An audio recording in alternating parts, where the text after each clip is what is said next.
আমার নববর্ষের লাঞ্চ দেখুন, ফ্রাইড রাইস আর মাসি পটলের দোরমা বানিয়েছে, এর মধ্যে চিংড়ি দিয়ে।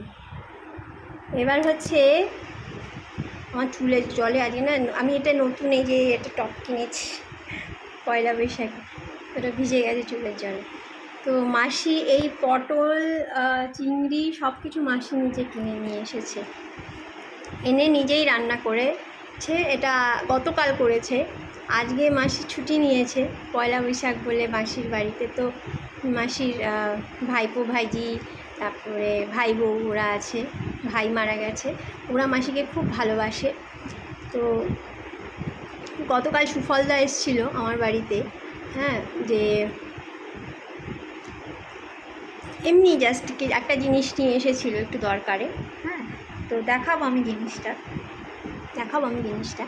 তো এবার আমি এটা বলার জন্যে আজকে ভিডিওটা করছি যে দেখুন, মাসি আমার জন্যে বাজার করে, মাসি কিন্তু বাজার করার কথা নয়, মাসি বাজার করে আনছে, মাসি খাওয়াচ্ছে। এর পিছনে জানো মানে একটা কারণ আছে।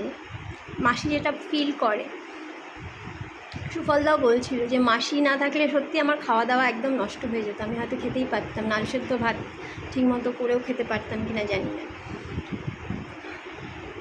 মাসি আর শান্তদি আমাকে খুব সাপোর্ট দেয়, ওরা আমার নিজের লোক, তো আমার কষ্টটা ফিল করেনি, কিন্তু এরা আমার কেউ নয়, কিছু নয়, পয়সার লোক হিসেবে এসেছিল আমার বাড়িতে, কিন্তু এত বছরে এরা আমার সাথে না একটা কোথাও যেন একটা কানেকশান তৈরি হয়েছে। এরা আমাকে ফিল করে, আমার ভালো মন্দ সব কিছু এরা ফিল করতে পারে।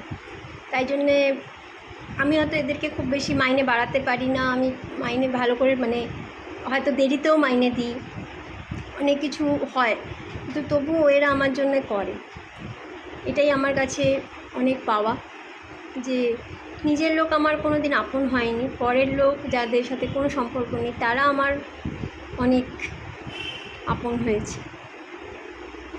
আজ এই নববর্ষে ওদেরকে যেন ভগবান ভালো রাখে, আপনাদের সবাইকে ভালো রাখে এই কামনা জানিয়ে শুভ নববর্ষ জানাই সবাইকে।